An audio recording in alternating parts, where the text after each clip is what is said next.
Jesus loves our daily Bible school.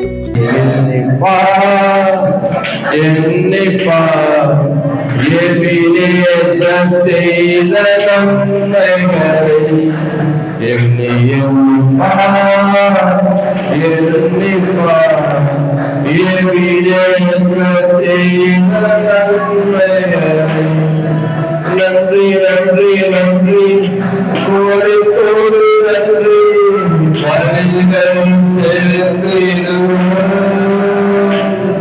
நன்றி நன்றி நன்றி கோடி கோடி நன்றி வரிகளும்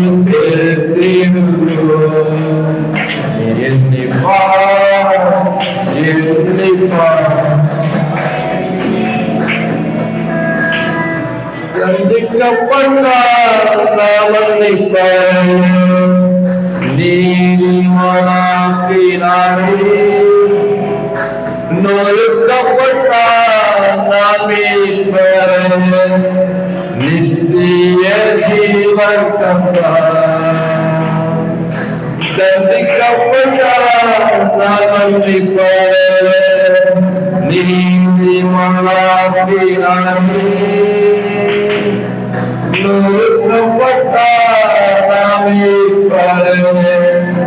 நித்திய ஜீவன் தந்தார். நன்றி நன்றி நன்றி கோடி கோடி நன்றி மரணம் செலுத்திடுவோம். நன்றி நன்றி நன்றி கோடி கோடி நன்றி மரணம் செலுத்திடுவோம். எண்ணிப்பா எண்ணிப்பா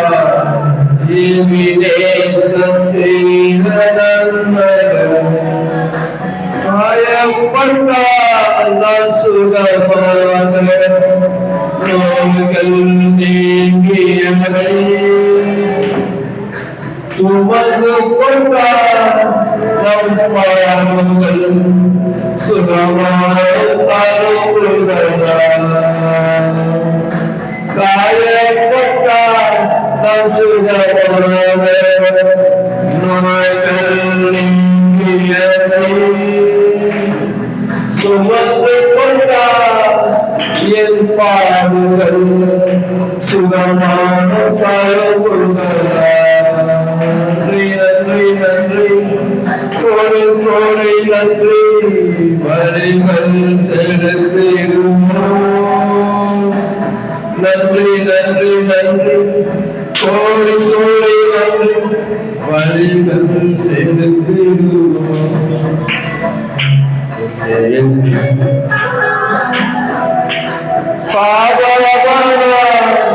சாபம் நீங்க மீட்காய சாபத்திற்கு அதற்காக ஆசீர்வாதங்கள் பெற்றுக்கொண்ட சிறுவரை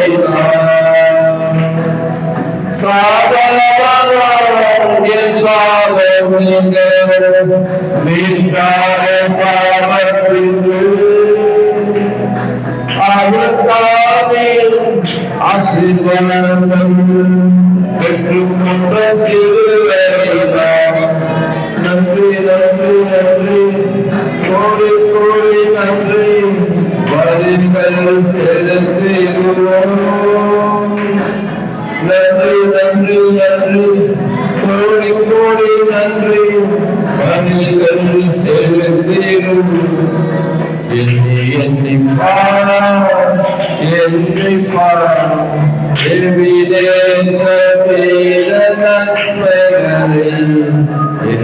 எண்ணிப்பா எண்ணிப்பா நன்மைகளை. ஆண்டவரே நன்றி அப்பா, என்னை பார்க்கிறோம் ஆண்டவரே. அவ்வாறு கல்வாரி சிலுவை என்னை பார்க்கிறோம் ஆண்டவரே. நீ எங்களுக்காக செய்து கொடுத்த ஆண்டவரே தியாகத்தை நினைச்சு பார்க்கிறோம் ஆண்டவரே. கலாத்தியர் 4:1 பின்னும் நான் சொல்லுகிறதென்னவெனில், சுதந்திரவாளியானவன் எல்லாவற்றிற்கும் எஜமானாயிருந்தும் அவன் சிறு பிள்ளையாயிருக்கும் காலமளவும் அவனுக்கும் அடிமையானவனுக்கும் வித்தியாசமில்லை. 2ஆம் வசனம், தகப்பன் குறித்த காலம் வரைக்கும் அவன் காரியக்காரருக்கும் வீட்டு விசாரணைக்காரருக்கும் கீழ்ப்பட்டிருக்கிறான். 3ஆம் வசனம், அப்படியே நாமும் சிறு பிள்ளைகளாயிருந்த காலத்தில் இவ்வுலகத்தின் வழிபாடுகளுக்கு அடிமைப்பட்டவர்களாயிருந்தோம். 4ஆம் வசனம், நாம் புத்திர சுவிகாரம் அடையும்படி நியாய பிரமாணத்திற்கு கீழ்ப்பட்டவர்களை மீட்டு கொள்ளத்தக்கதாக. 5ஆம் வசனம், காலம் நிறைவேறின போது ஸ்திரீயிடத்துக்கு பிறந்தவரும் நியாய பிரமாணத்துக்கு கீழானவருமாகிய தம்முடைய குமாரனை தேவன் அனுப்பினார். 6ஆம் வசனம், மேலும் நீங்கள் புத்திரராயிருக்கிறபடியினால் அப்பா பிதாவே என்று கூப்பிடத்தக்கதாக தேவன் தமது குமாரனுடைய ஆவியை உங்கள் இருதயங்களில் அனுப்பினார். 7ஆம் வசனம், ஆகையால் இனி நீ அடிமையாயிராமல் புத்திரனாயிருக்கிறாய். நீ புத்திரனானால் கிறிஸ்து மூலமாய் தேவனுடைய சுதந்திரனுமாயிருக்கிறாய். 8ஆம் வசனம், நீங்கள் தேவனை அறியாமல் இருந்தபோது சுபாவத்தின்படி தேவர்கள் அல்லாதவர்களுக்கு அடிமைகளாயிருந்தீர்கள். 9ஆம் வசனம், இப்பொழுதோ நீங்கள் தேவனை அறிந்திருக்க அல்லது தேவனாலே அறியப்பட்டிருக்க பலனற்றதும் வெறுமையானதுமான அவ்வழிபாடுகளுக்கு நீங்கள் மறுபடியும் திரும்பி மறுபடியும் அவைகளுக்கு அடிமைப்படும்படி விரும்புகிறது எப்படி? 10ஆம் வசனம், நாட்களையும் மாதங்களையும் காலங்களையும் வருஷங்களையும் பார்க்கிறீர்களே. 11ஆம் வசனம், நான் உங்களுக்கு பிரயாசப்பட்டது வீணாய் போயிற்றே என்று உங்களை குறித்து பயந்திருக்கிறேன். 12ஆம் வசனம், சகோதரரே, என்னை போலாகுங்கள் என்று உங்களை வேண்டிக் கொள்ளுகிறேன். நான் உங்களை போலானேனே, எனக்கு நீங்கள் அநியாயம் ஒன்றும் செய்யவில்லை.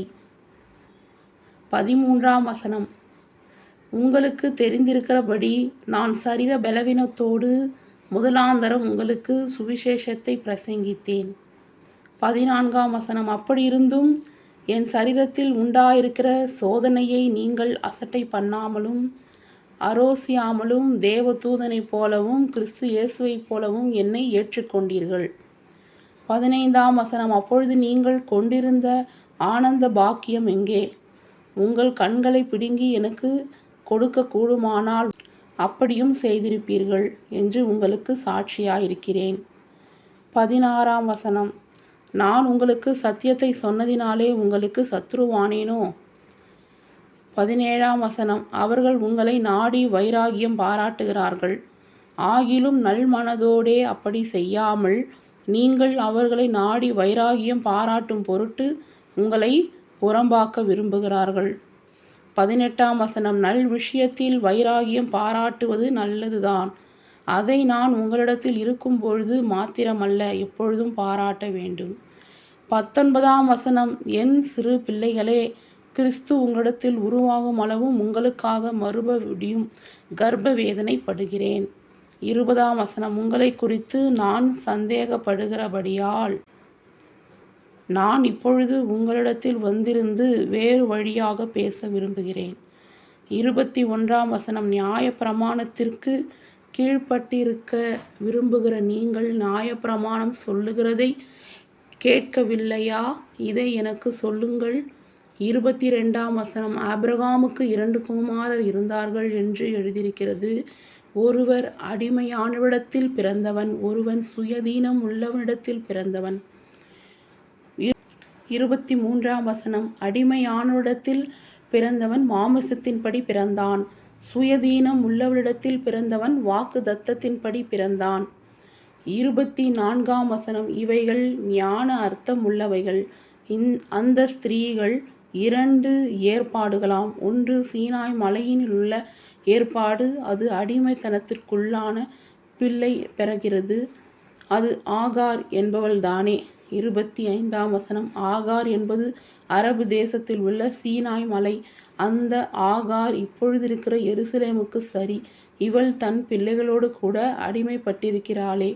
26ஆம் வசனம், மேலுள்ள எருசலேமோ சுயதீனம் உள்ளவள், அவளே நம் எல்லோருக்கும் தாயுமானவள். 27ஆம் வசனம், அந்தப்படி பிள்ளை பெறாத மலடியே மகிழ்ந்திரு, கர்ப்ப வேதனை படாதவளே களிப்பாய் எழும்பி ஆர்ப்பரி. புருஷன் உள்ளவளை பார்க்கிலும் அநாத ஸ்திரீக்கு அநேக பிள்ளைகள் உண்டு என்று எழுதியிருக்கிறது. 28ஆம் வசனம், சகோதரரே நாம் ஈசாக்கை போல வாக்குத்தத்தத்து பிள்ளைகளாயிருக்கிறோம். 29ஆம் வசனம், ஆகிலும் மாமிசத்தின்படி பிறந்தவன் ஆவியின்படி பிறந்தவனை அப்பொழுது துன்பப்படுத்தினது போல இப்பொழுதும் நடந்து வருகிறது. 30ஆம் வசனம், அதை குறித்து வேதம் என்ன சொல்லுகிறது? அடிமையானவளின் மகள் சுயதீனம் உள்ளவளுடைய குமாரனோட சுதந்திரவாளியா இருப்பது இல்லை. ஆகையால் அடிமையானவளையும் அவளுடைய மகனையும் புறம்பே தள்ளு என்று சொல்லுகிறது. 31ஆம் வசனம், இப்படி இருக்க சகோதரரே நாம் அடிமையானவளுக்கு பிள்ளைகளாயிராமல் சுயதீனம் உள்ளவளுக்கே பிள்ளைகளாயிருக்கிறோம். ஹல்லேலூயா. சில்ட்ரன்ஸ், கலாத்தியர் 4ஆம் அதிகாரம் முழுவதும் படித்ததை கேட்டீங்க இல்லையா? 7ஆம் வசனத்தை தியானிப்போமா? ஆகையால் இனி நீ அடிமையாயிராமல் புத்திரனாயிருக்கிறாய். நீ புத்திரனே ஆனால் கிறிஸ்து மூலமாய் தேவனுடைய சுதந்திரனுமாயிருக்கிறாய். இனி நீ அடிமையல்ல அப்படின்ற வார்த்தை பார்த்திங்கன்னா, நம்ம இனிமேல் பாவத்திற்கும் நியாயப்பிரமாணத்திற்கும் பயத்திற்கும் அடிமையானவர்கள் அல்ல. ஓகேவா சில்ட்ரன்? இனி நம்முடைய பாவ வாழ்க்கை, எல்லா நியாயப்பிரமாண வாழ்க்கை, பயத்துக்கு அடிமையான வாழ்க்கையெல்லாம் முடிஞ்சிடுச்சு. இயேசு கிறிஸ்து சிலுவையில் நமக்காக மரித்த பொழுதே நம்மளுடைய எல்லா அடிமைத்தன வாழ்க்கையிலிருந்தும் ஏசப்பா நம்மளை என்ன பண்ணிட்டாரு? விடுவிச்சிட்டாரு. அப்போது புத்திரனாக இருக்கிறாய், இனி நீ அடிமையாக இராமல் புத்திரனாக இருக்கிறாய் அப்படின்னா நம்ம அவங்களுடைய ஏசப்பாவுடைய பிள்ளையாக இருக்கிறோம். நம்ம எப்போ இயேசு கிறிஸ்துவை ஏற்றுக்கொண்டோமோ அப்பொழுதே தேவன் தமது பிள்ளையாக நம்ம ஏற்றுக்கொண்டார். ஓகேங்களா? அதனால தான் தேவன் நமக்கு அப்பா பிதாவே என்று கூப்பிடுகிற புத்திர சுபிகார ஆவியை தந்தார். அப்பா பிதாவே அப்படி அழைக்கிற உரிமையை நம்ம பெற்றிருந்தோம். ஓகேங்களா? அப்போது நம்ம கிறிஸ்து மூலமாய் தேவனுடைய சுதந்திரனுமாய் இருக்கிறாய். சுதந்திரம் அப்படின்னா நம்ம தேவனுடைய வாரிசு. இப்போ உங்கள் அப்பா அம்மா சொல்கிறாங்கல்ல, ஏன் வாரிசுங்க அப்படின்னு சொல்கிறாங்கல்ல. வாரிசுன்னா இப்போ உங்கள் வீட்டில் இருக்கிற உங்கள் அப்பா அம்மா பேரில் இருக்கிற எல்லா சொத்துக்கும் வாரிசு யார்? நீங்கள் தான். ஓகேவா சில்ட்ரன்? அதுபோல் நம் தேவனுடைய வாரிசு என்னும் பொழுது நம் கர்த்தருக்கு என்னெல்லாம் ஆசீர்வாதம் இருக்கோ இந்த பூமியில், சரிங்களா, இந்த பூமியில் இருக்கிற எல்லா ஆசீர்வாதமும் யாருக்கு சொந்தம்? தேவனுடைய வாரிசாகிய அவருடைய பிள்ளையாகிய நமக்கு சொந்தமானது. அந்த தகுதியை நமக்கு ஏசப்பா தராங்க. ஏசப்பா நமக்கு என்னெல்லாம் சொத்து வச்சிருக்கிறாரு? நித்திய ஜீவன். முதலாவது நமக்கு நித்திய ஜீவனுக்கு உரிமையுள்ளவர்களாக நம்மளை மாற்றினார்.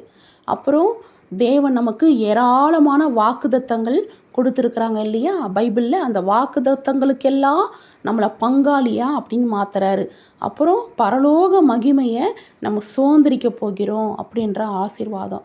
அப்புறம் தேவன் தந்த ஆயத்தமான ஆசீர்வாதங்களை எல்லாம் பெற்றுக்கொள்வதற்கான உரிமை அந்த வாரிசு என்ற இதில் இந்த ஆசீர்வாதங்கள்லாம் நம்மளை சேருது. அப்போ நம்ம மனசில் ஆழமாக பதிய வைக்க வேண்டியது என்னென்னா, இனி நாம் பாவத்துக்கு அடிமை இல்லை.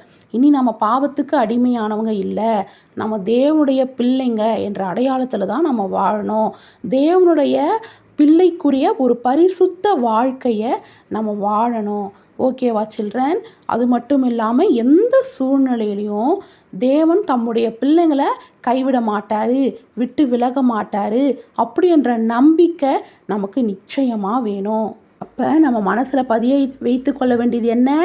இயேசு கிறிஸ்து மூலம் நாம் அடிமை நிலையிலிருந்து தேவனுடைய பிள்ளையாக நம்ம மாற்றப்பட்டு இருக்கிறோம். தேவனுடைய அன்பு, வாக்குதத்தம், ஆசீர்வாதம், நித்திய ஜீவன் இது எல்லாம் நமக்கு விசுவாசத்தால் நம்ம பெற்றுக்கொள்ள முடியும்.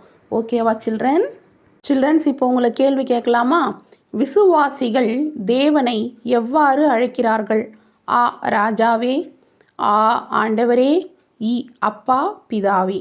சரியான விடையை எழுதி அனுப்புங்க. கர்த்தர் உங்களை அளவில்லாமல் ஆசீர்வதிப்பார்.